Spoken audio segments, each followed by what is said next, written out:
Chapter 9. Barannon. What needs defending? A conveyance ship ejected itself from a patrol ship cruising across the planar space-side vicinity of the Lobnis portal. The conveyance ship passed through the portal and sent a report to flagship Lochka on standby in 3 space.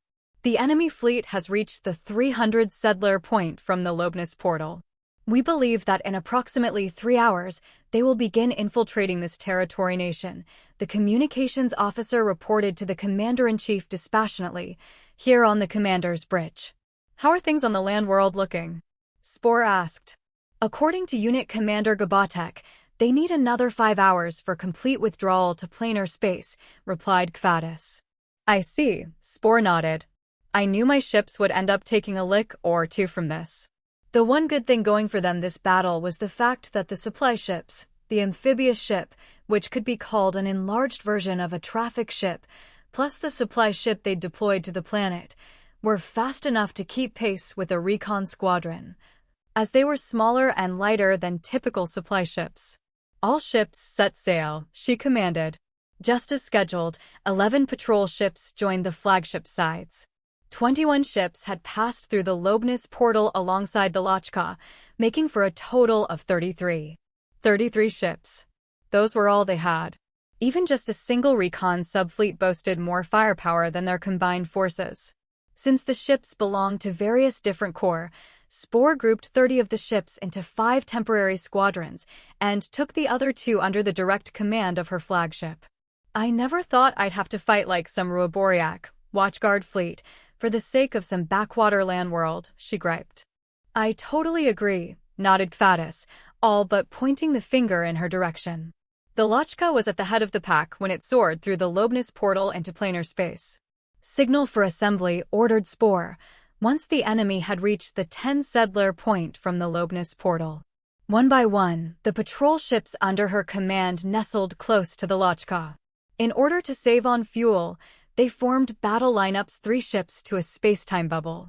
By the time their preparations were complete, a mere 200 settler separated them from the enemy fleet. The tension seizing the commander's bridge was thick as glass, the kind of tension that only came right before combat.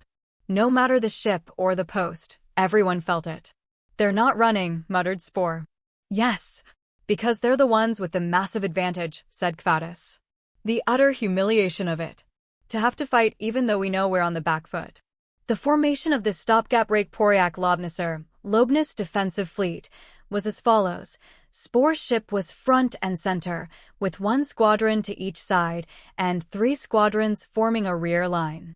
The folks over on the enemy side seem cool under pressure, said Spore as she gazed into planar space. There was something barbed in her tone, though. A recon fleet was meant to trample roughshod over the opposition in grand fashion. Yet the enemy was approaching in their orderly ranks. Perhaps they're just confused, said Kvatis. And if they are, I feel their pain. The enemy had to be well aware what kind of star system Lobnis was, and it was no strategic base. Why were the Av mustering such hopelessly meager forces to defend such a worthless portal? I've made up my mind, said Spore, lightly whipping the palm of her hand with her command baton. Chief of Staff, send an interbubble communication to the enemy fleet. What do we tell them? That this battle is meaningless for both parties. Obviously, there's no need to explain why it's pointless for us. But isn't it a bit absurd for the UH people to be taking losses just to reach 3 space a few hours sooner? But above all else, the enemy must think the Star Forces commander, namely, me, is an idiot, given they don't know our extenuating circumstances. And I can't stand the thought. Understood. Kvatis pretended not to hear the latter half of that explanation, even though she rather thoroughly emphasized it, and thereby regained his footing. It's certainly true that if the enemy fleet remains on alert for a while, then there's no point in commencing battle from our side. The message should read, how about, this is the Commander-in-Chief of Hunter Fleet 1, Commodore Spore. Our objective lies in securing the Lobnis portal for a brief period. Resistance is futile, so stay here and behave until we make our retreat.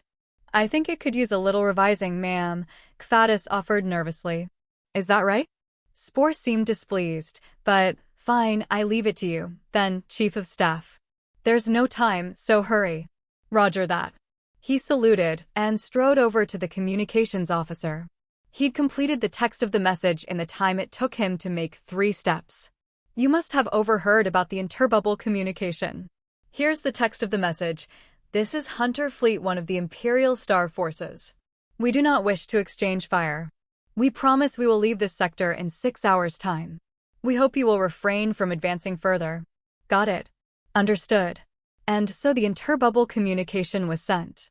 Moments later, the enemy fleet has ceased moving, said the communications officer happily, but their voice turned gloomy quickly. A message from the enemy fleet's communications officer. This is the Sarai Area Fleet of the United Humankind Peacekeepers.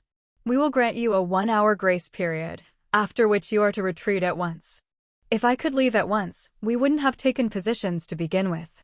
Are you telling me our opponents can't even figure that out for themselves? Spore bit the joint of her pinky. Tell them that 1 hour isn't enough. Tell them we request a 24-hour grace period. 24 hours? Kvatis looked back to face her, surprised. I requested a 6-hour window earlier. They said it would take them 5 hours to relocate at the fastest. Realistically, we want 12 hours. But if we ask for 24 hours now, Chief of Staff, tell me, have you never engaged in trade? Correct. I've been in the Star Forces ever since coming of age. Then you might not know this, but the galaxy isn't held aloft entirely by fixed prices. I could never be so gauche as to rob the enemy of the joys of haggling. Left with no other choice, Kvatis composed the message and ordered it transmitted. One of the many difficulties facing interbubble communications was how long it took for back-and-forth exchanges to proceed. Fretful minute after fretful minute passed as they waited for the reply back. It's their reply, said the communications officer. Let's see. Earlier, you requested 6 hours. Now you request 24 hours. We are totally dumbfounded. End of message. The previous message was some sort of error. Ask them for 24 hours once again, press Spore, with a beguiling little smile. With all due respect, the enemy commander is an amateur. The more they make unnecessary remarks, the longer the negotiations last. They might not be such sticklers regarding the norms of trade, warned Kvatis. Especially the norms of trade in our society. Then we just fight them, she said resolutely. We've received another message. We would like an explanation as to why you multiplied the grace period you are asking for by 4. Tell them we'll explain why only after negotiations are complete. Message received. We would like an explanation as to why you are keeping your reasons so secret. That is also a secret. Message received. It is difficult to regard you as negotiating in good faith. Ask them whether we should take that as a notification that negotiations are off, said Spore, who was clearly enjoying this from the bottom of her heart. She didn't even get this lively in the midst of one of her beloved trample blitzes. Aren't you coming off a little strong, worried Kvatis? If the enemy responds with a yes, then combat commences then and there. The enemy fleet hasn't made a move. They're attached to the idea of avoiding battle. But I think we should hedge our bets, just in case. It's a thing of sadness when a business deal fails to coalesce.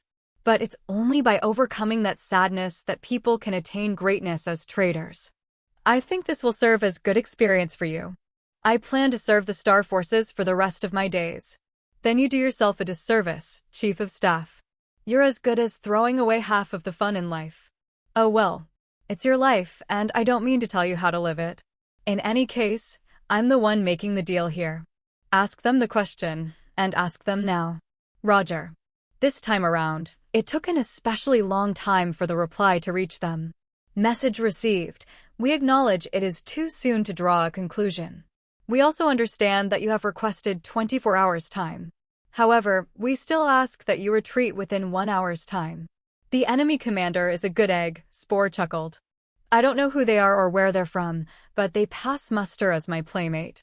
From the time they sent the first interbubble communication, 30 minutes had already passed. How should we reply? Asked Kvatis. Explain to them the circumstances of why we're stuck here. Take your time. Make it a real missive. I don't mind if you embellish it a little, either. Understood, ma'am. Kvatis set himself to the task of drafting the missive, but he found himself racking his brain from the outset. What is it? Asked Spore. I'm just puzzling over where to begin. How about beginning from the genesis of the universe, suggested Spore. I'm afraid that would definitely be taken as just buying time. You really are a humorless sort through and through, aren't you, Chief of Staff, said Spore, putting a hand to her forehead. Fine. Start the story from when we arrived at the Lobness countdown. Yes, ma'am. Even starting the story from such a recent point, it would take some time to write out a neat and involved explanation. Kvatis addressed the communications officer. For the time being, tell them, we cannot possibly retreat within an hour's time. We will explain why shortly. The reason interbubble communication took so long was because the amount of information transferred per unit time was excruciatingly tiny. And though EM waves and space-time particles were different, they were forced to transmit information via various combinations of small and long dash marks, much like the telegrams of the dawn of the age of science and technology. Moreover, if the gap between the mark was too short, they'd link up into one long indistinguishable mark, so they had to have a time gap of 5 seconds between each dash. In other words, even semaphore of old was more efficient than this. But at the moment, Kvatis thanked this method for being so slow. It would easily take 2 hours for the whole body of the explanation to make it to them, and that was 2 hours of time in the bag. As soon as the missive was finished, it was handed to the communications officer and sent off. Yet a mere half-hour after the beginning of the explanation, the enemy fleet interrupted with a response. We do not need an explanation as to your situation. We have circumstances of our own to deal with. Those circumstances do not concern you. If you are still here in 2 hours' time, we will boldly advance with intent to rout all who would block our path. Well, if that isn't a sincere reply. Their commander must be a dyed-in-the-wool soldier. Just like you, Chief of Staff, she said, with an air of disenchantment. I suppose any further negotiations would be pointless. Might it be supply troubles? Probably. If they stick around here for more time than they ought, they'll disperse into space-time particles without ever fighting. It took vast amounts of energy to maintain a space-time bubble.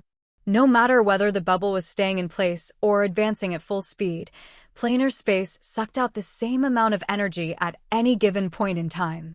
If all of the energy was expended, the ships and people once wrapped in a cocoon of space-time particles would be exposed to the altogether alien physical laws of a parallel dimension and disintegrate on a subatomic level. On the other hand, if they're talking of routing us, then they have enough stocked up to fight. Likely more than enough. We wouldn't be able to chip away at their fuel reserves by prolonged negotiation, I reckon, opined Kvatis. That's enough. No more talk of prolonged negotiation, said Spore with a hateful tone. When it comes to the art of the deal, you need to know when to call it quits. How do we reply, ma'am? Asked the communications officer. Oh, I know. Your intentions have come in loud and clear. We are currently working to shift out of the way within 2 hours' time, but we regret to inform you that it will be quite difficult. At present, we are freshening each other up for the work to come. How does that sound? Surprised by the reasonableness of the message, so uncharacteristic of Spore, Kvatis nodded his approval to the communications officer. We need to psych ourselves up, Chief of Staff. She played with the command baton over her elegantly crossed legs. The ladies and gentlemen of the enemy will be coming at us like bats out of hell. Even if they don't, we still need to cope through an unfavorable scenario. What a drag. I'd like to avoid that if at all possible. I would too. Send a conveyance ship. Let's relay our back and forth up until Nadafik Ferrer, said Spore. Though of course, they must be working their hardest to round up bodies as we speak, she added under her breath. Needless to say, the boarding process was proceeding with all due diligence. Whenever a raft would reach the amphibious ship Daxaith, it would be left there without making a return trip. There was no longer any need to bring them back to shore. As a result, the Daxaith was surrounded by a sort of makeshift terrain composed of rafts, floating unsteadily on the waves, and upon which lines of people awaited boarding. Those people weren't inmates. The women of the West had all already entered planar space. The only ones left on the surface were the armed guards, exhaustion written all over their faces. Some were injured and receiving medical attention even atop the unstable footing of the rafts. Meanwhile, the traffic ship deployed by Hunter Fleet 1 had alighted and was picking up personnel. The seating capacity of the kind of traffic ship that could be stowed inside of a larger warship was 30 at most, so in terms of numbers the staff wasn't of much help. But the fact that they could get other asylum seekers to orbit without having them make it to shore first certainly made Tomasov's task a whole lot easier. At last, Seacraft arrived without pulling any more rafts. Once their crews embarked on the Daxaith, the newly unmanned ships were quietly scuttled out to sea. No sadness sparkled within the eyes of their former passengers. Instead, they were clearly relieved to be freed from their strenuous toil. The last traffic ship has taken the air, reported the Wasdrosser, communications chief of the Daxaith. Is that so? Leifir nodded. She refrained from the pointless act of asking whether Jint was aboard it. 15 minutes remain until the enemy fleet begins advancing, stated the senior staff officer of the transport unit. 15 minutes, you say, groaned Unit Commander Gabatek. Now it's just a matter of how much time Commodore Spore can buy us. Leifir nodded again, but she didn't say anything. She was tired of chatting. An airship is requesting deck landing, said the communications chief. Is that airship the Land World Administration's? The unit commander turned to the captain. Are they technologically advanced enough? So it would seem. At least it can land on deck. It can't do resupplying or outfitting, of course. Then there's no issue here. The airship landed on the takeoff deck, and down came about 10 armed guards. At the head of the contingent walked Tomasov, the man who was determined to end his extremely short stint as Land World citizen representative. As for the airship itself, they had no choice but to discard it, which the crew set about doing. As they busied themselves readying it for disposal, Tomasov entered the bridge. It's a pleasure to finally meet you in person, Your Highness Lady Agent. He saluted. Leifir returned the courtesy. Please, take this. Tomasov proffered something. Leifir's eyes reeled wide. There was no room for doubt. In Tomasov's hands lay Jint's wrist gear. What are you trying to say? Before she realized it, she was grilling him. Well, you see, at some point the uprising became much more disorganized, and even exhibited signs of infighting, so we thought we might still be able to rescue His Excellency your adjunct if we could just pinpoint his location. As such, we asked the Manor for their help, and they scanned the planet's surface and calculated his current position. I had no idea. Their captain, namely herself, hadn't been there, so Sabash, who was still aboard the Bossroar, must have handled Tomasov's request. It was strange, however, that they hadn't apprised Leifir at all. Perhaps Ekrua had done it by herself for some reason. No matter, it wouldn't serve her to pry now of all times. Actually, they didn't pinpoint his position so much as the position of this what's this thing called again? In any case, they found this mobile computer, and, said Leifir, her body seizing up in anticipation of the worst. What has become of the man? We don't know. All we found was the mobile computer. It had been on the person of one of the inmates. Said inmate apparently believed it to be a simple watch and showed no indication of knowing its true worth. As for His Excellency himself, her eyes, which were darker than dark and yet radiated with great luster, bade Tomasov continue. We couldn't find the time to locate his exact position. I see. Leifir tried to bottle up her disappointment so no one would notice. I commend and thank you. I never thought I would hear those words in reply, ma'am. Tomasov saluted again, moved. I'm truly sorry I don't have any welcome news for Your Highness. Now then, if I may take my leave. As she watched Tomasov walk away and out of the bridge, Leifir clasped the wrist gear to her breast. All have boarded, said Unit Commander Gabatek quietly. Then we shall take off immediately, ordered Leifir. Slowly, the amphibious ship Daxaith began to move, thereby throwing off the rafts that had encircled it over the water.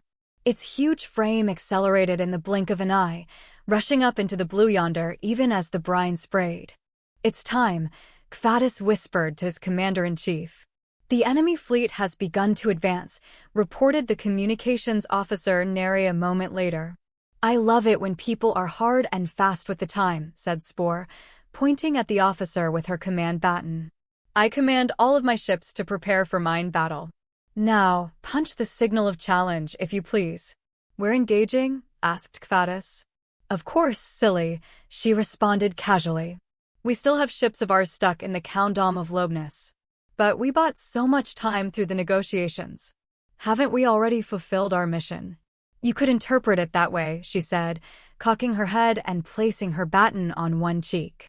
"But interpretation overruled, Chief of Staff." "Understood." If his commander had decided to engage, then there was nothing left to say. Kvatis screwed up his resolve. The enemy fleet was splitting into two, each half with varying speeds. There were the ships advancing ahead of the rest, and the ships left in their wake. "Can I assume the ships at their rear are there for resupplying?" asked Spore.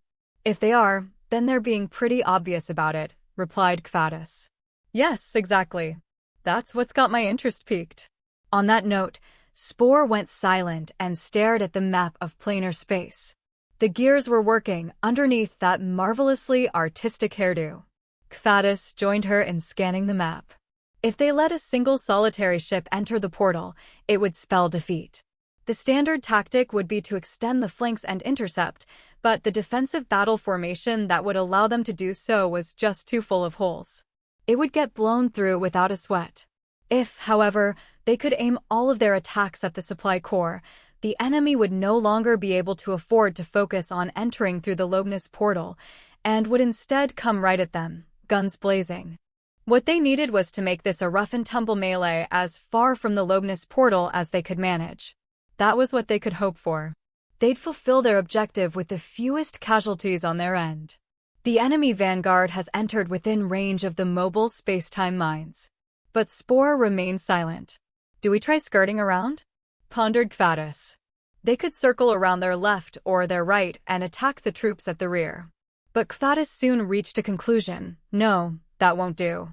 After all, the enemy vanguard would just wedge themselves between in response, and the AV forces hadn't the maneuverability to evade that. And while the vanguard was thwarting them, the rear troops would swiftly make their way through the portal. If that happened, both sides would lose any reason to keep fighting, and the small ships still within the Kingdom would be easy pickings for the enemy. "They're not firing at us," Spore muttered to herself. "The enemy probably can't afford to waste their mines." They'd be able to resupply fuel and food in any old star system on the map, but the same didn't hold true for weapons. "I've made up my mind." "You have?" "Squadrons 4 and 5 are to stay in their current positions and intercept the enemy there. They may not let a single ship pass through the portal. The rest will join me in breaking past the enemy vanguard to attack the rear troops." "Please hold on," shouted Kvatis, horrified. "We're already at a disadvantage. If we split out forces even more, it'll be suicide. If we can't break past them, we'll get surrounded and wiped out in one fell swoop. Let me tell you something, Chief of Staff. Artists from 20 territory nations are currently working together to construct the coffin of the Archduchess of Latepan. Once the coffin is complete, we plan to display it in a grand and magnificent feast in the Star Fief. That's our family tradition." That's a questionable tradition, he thought, but that was the least of his worries at the moment. "What does your coffin have to do with this, Commander?" "I can hold the feast in about 12 years. I will be inviting you, too." "It's an honor, ma'am, and I thank you, but I can't make plans 12 years in advance. Right now, I think we should focus on surviving. Ka-class patrol ships are good ships. But at the end of the day, they're still mass-produced products, not nearly beautiful enough to be my coffin. They're positively sorry-looking. So don't worry, we won't get wiped out. I won't let that happen. I'm confident we'll succeed. All ships make single ship bubbles and assume cluster formation 8. Please, at least have them make half-squadron bubbles." Kvatis all but shrieked. A half-squadron was 3 ships, and a single space-time bubble holding 3 ships was like an iron wall, capable of brushing aside most attacks. Naturally, they weren't impregnable, but even if one ship within the bubble fell to pieces, they could still rescue its former passengers. In this situation, fighting in half-squadron bubbles was, by Kvatis's thinking, the minimum requirement if they wanted more ships than not surviving this. "Overruled, Chief of Staff. There's no time to explain. Just do as I say." "Yes, ma'am," Kvatis nodded reluctantly. I've followed her orders up until now, and it's always been the right choice, he consoled himself. Yet at the same time, all the disagreeable things that resulted from following her orders came flooding to mind. Okay, sure, that was less than pleasant, but nobody died. And actually, when it comes to war tactics, Commodore Spore has always been an outstanding commander, hasn't she? And yet, this scenario was a first for her. Commanding in such a disadvantageous position was a first for her. His misgivings refused to abate. You know what? It's fine, Kvadisium appear suspic. All humans will one day die. And if I die in battle on this day, then I won't have to worry about how to turn down the invitation to the coffin feast. Thus did he force himself to accept. 21 patrol ships assumed a tight wedge formation. They would attempt to smash through the overwhelming enemy onslaught. In other words, they were getting up close and personal. Only the ships at the very front, unleash your minds, ordered Spore. Target the lead ships. The 11 ships that made up the edge of the wedge fired their mines simultaneously. After traveling a negligible distance, they promptly fused with the space-time of the enemy ships. Some of the bubbles popped like fleeting dreams. Despite that, the enemy did not fire back. They probably didn't think mines were necessary against such a feeble resistance. The tip of the wedge formation was near to making contact with the sturdy wall that was the enemy. When the enemy rear made their move, they were in the process of splitting into two, left and right, contingents. Release the conveyance ships, said Spore. Have 4 and 5 shoot the right rear flank. We will assume half squadron bubbles. Hurry. The 21 bubbles combined into 7. Change course. The target is the left rear flank. Cut across the enemy ships now. Kvadis was now beyond surprise. Among the other orders she'd laid down during this battle, this fell under the heading of valid and proper. The second they changed course, the nearby enemy corps came attacking like a raging avalanche. Launch mines in all directions. As per her command, the 10 ships that hadn't fired their mines earlier shot them now. Yet the enemy showed no sign of flinching. They slipped into the post maintained by the trio of 3 patrol ships. The Limberuch has taken heavy damage. It has lost any and all ability to engage. They request permission to abandon ship. Granted, Spore nodded, her crimson eyes pointed at Kvadis. Chief of Staff, you do know your job, I trust. Yes, he said, blinking. He didn't know about other command centers, but in this one, the tasks on the plate of the Chief of Staff were without exception mentally taxing. If I must guess, we are to reorganize the ship's formations and bubbles on the fly, such that they are always half-squadron bubbles. Exactly. Now get to it, please. Yes, ma'am. The Romka has exploded. While they were briefly exchanging words, more bad news. Kvadis devoted himself to his mission without delay. He was grateful to have something to focus on, but soon he realized what a rocky task it was. They were surrounded on all sides, and some enemy ships were even inside Allied bubbles. If, in the process of making 3 ship bubbles, some ships ended up in single ship bubbles, they'd get ganged up on. On the other hand, if too many ships gathered inside a single bubble, it would exceed the mass limit allowed by planar space, leading to uncontrolled space-time splitting. The bridge of the Slizbyrek has been destroyed, and they've lost space-time bubble generation capabilities. All star pilots, including the commander, likely dead. It exploded. The Bzetka has lost propulsion capabilities. The only intact ship of Squadron 2 Platoon 1 is the Sumberuch. They are urgently seeking to join another corps. One after the other, they were pelted by tragic news. Meanwhile, a dense, hot clump of gas shook the flagship Lachka. Something must have exploded nearby. Please be an enemy ship, Kvadis hoped. It's the Klekuka. Upon hearing the name, Kvadis cast his eyes down.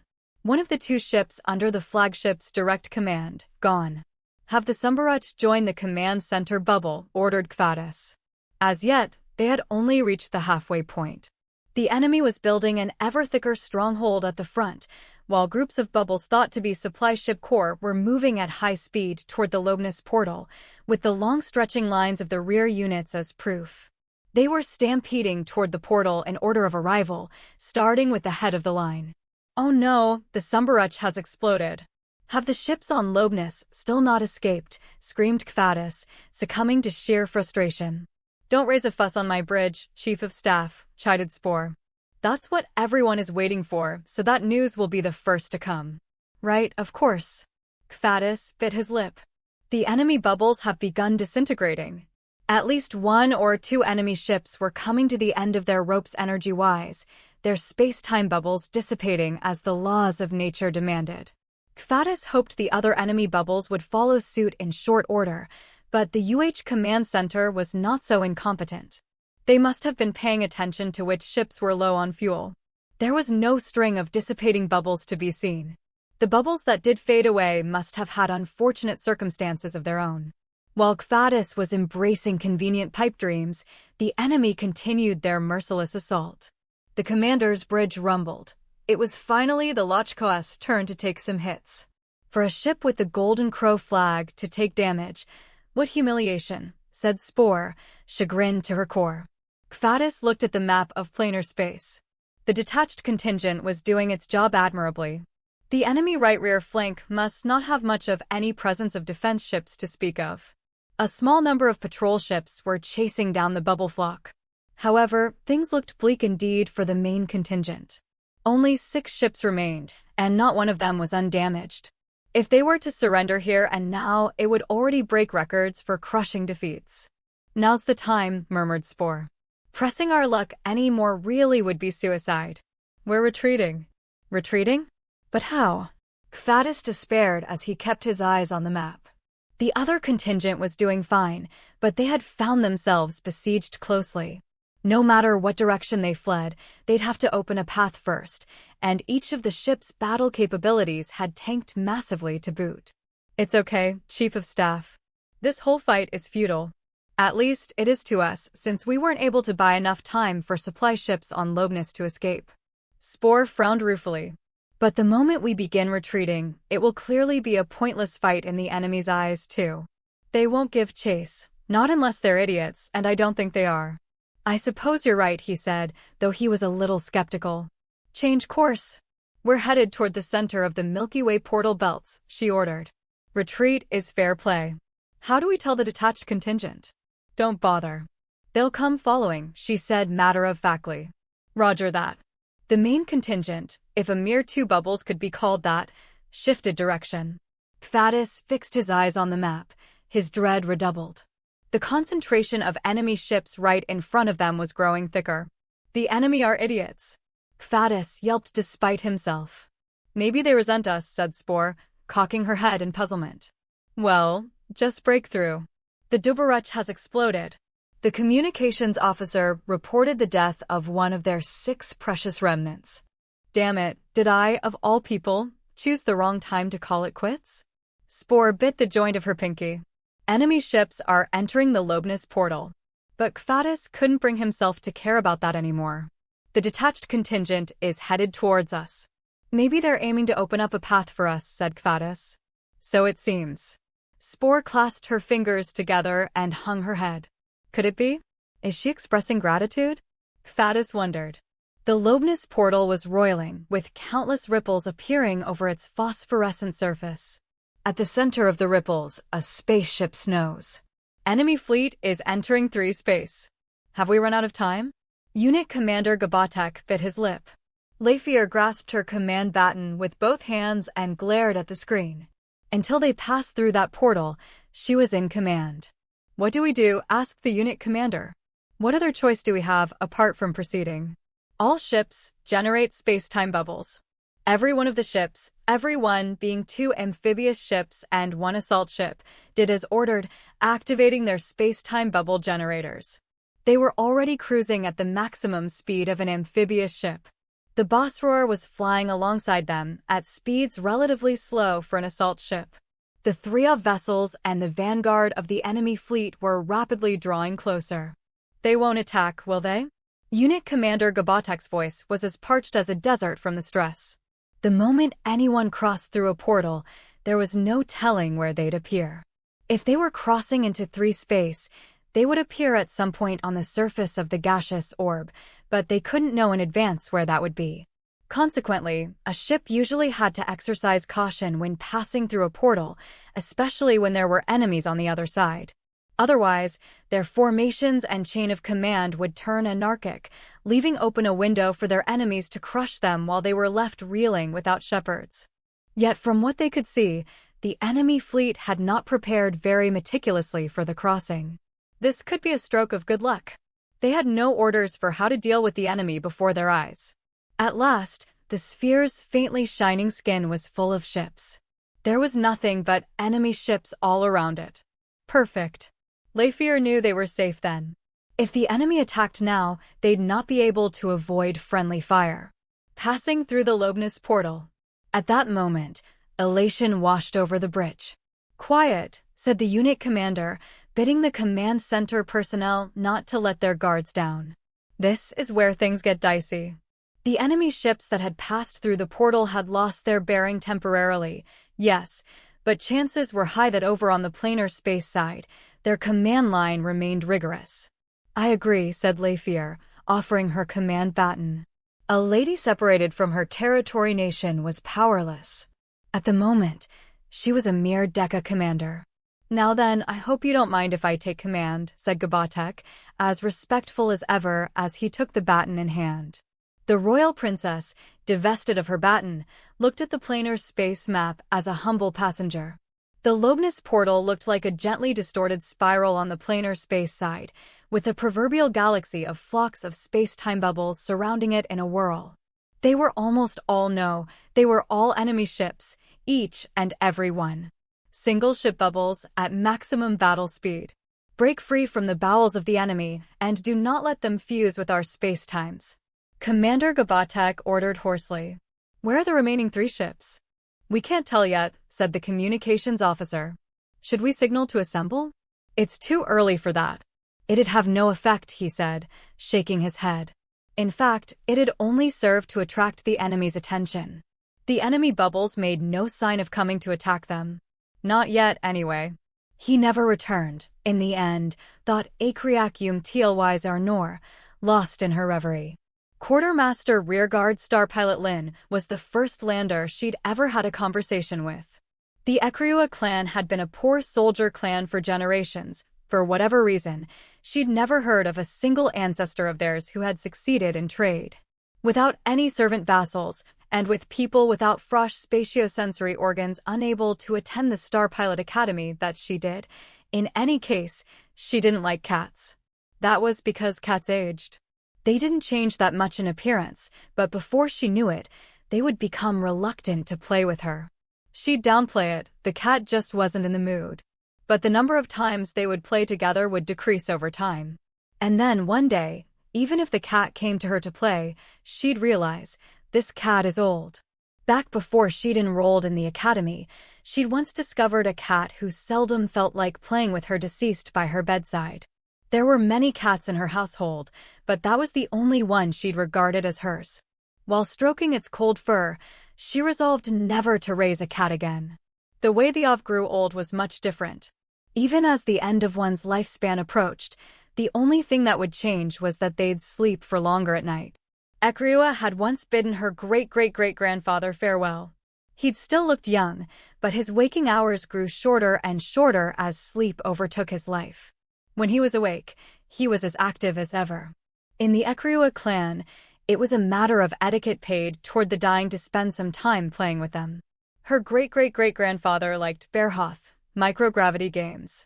They were easy to learn but hard to master, and they were traditional sport among the Ov.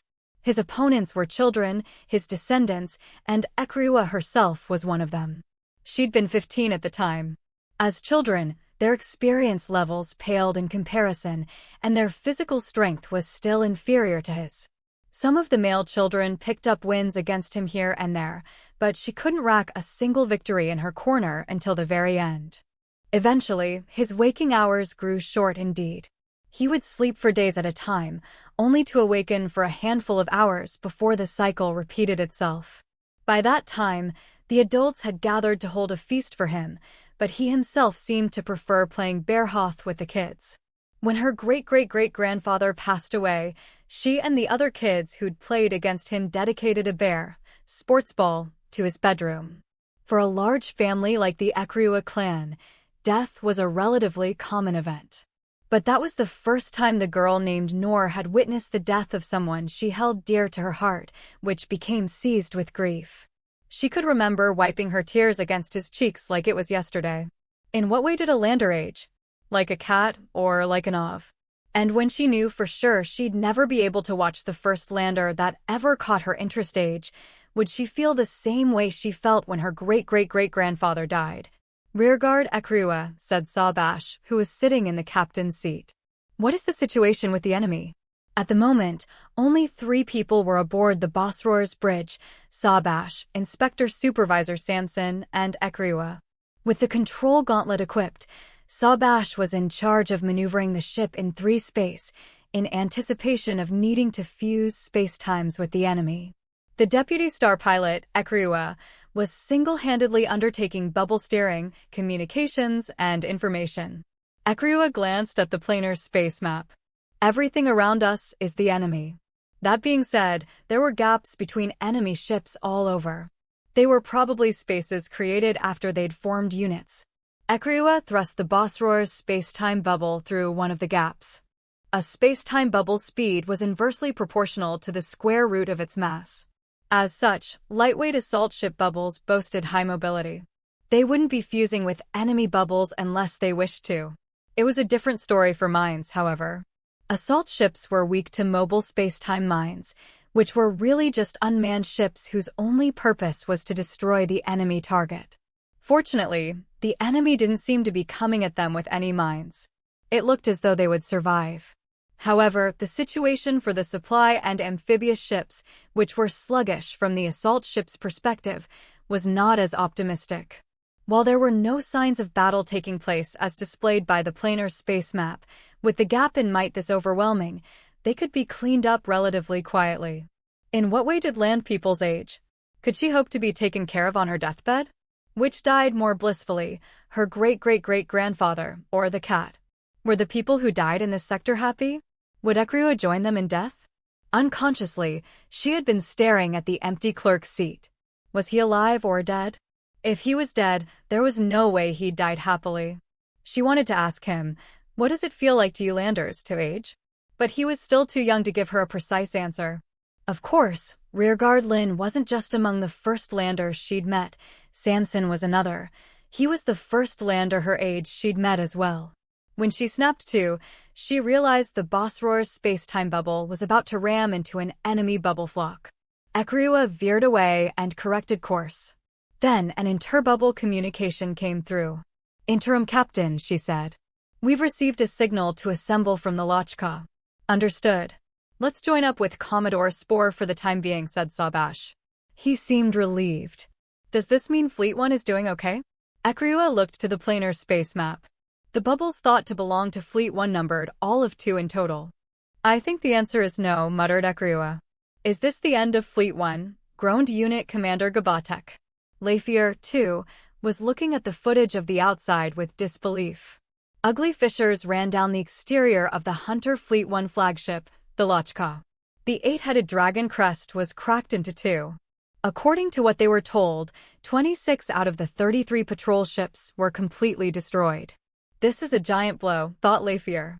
She'd steeled her heart for the eventuality, but it still hurt to see. So many soldiers had died. And while Lafier didn't want to believe their deaths could have been in vain, the royal princess couldn't be sure. She supposed her grandmother, the Empress, had to think such thoughts every single day. She wondered whether she could endure the same. She'd never wished fervently to be Empress. Nevertheless, she'd been taught that as long as she was an Avriel, she had to aim for the emperorship, so she hadn't doubted she could handle the track to the throne. She'd even thought she might become Empress after the results she won as a star pilot earned her renown. "Am I not actually cut out to be a star pilot?" she thought, doubting herself for the first time. Her father had, at every opportunity, claimed, "I'm not suited to be a soldier." Perhaps it was because he felt he couldn't bear the weight of the blood coursing through his veins. She wanted a nice long chat with her father. Come to think of it, their last long conversation had taken place quite a while ago. She hadn't met him in person since she'd become an assault ship captain. I'm growing weaker in spirit, she derided herself. We now know why we weren't attacked, reported the communications chief. We surmised that what we passed through was an enemy supply corps. They must not have had much firepower. Not that we're any different in that regard, said Gabatek, smiling with relief. If we'd gone at it head-on, we'd have lost, supply corps or no. Also, from outside the bubble, we must have come across as a patrol ship, too. We were incredibly lucky. There's a very good chance that by the same token, the Louis-8 is intact, too. True. Sure enough, before long the Louis-8, which they'd not known the whereabouts of, was detected, alive and well. Concluding information linkage, said the communications chief. Okay, now split spacetimes. We're leaving this horrid sector right now, said Gabatek. He probably hadn't meant anything by it, but Lafier felt a tad attacked. He has every right to criticize me, she thought. I'm more worried about one life I don't even know is gone than thousands of lives I know are lost. Is something the matter? Asked the unit commander. It's nothing, she said, shaking her head.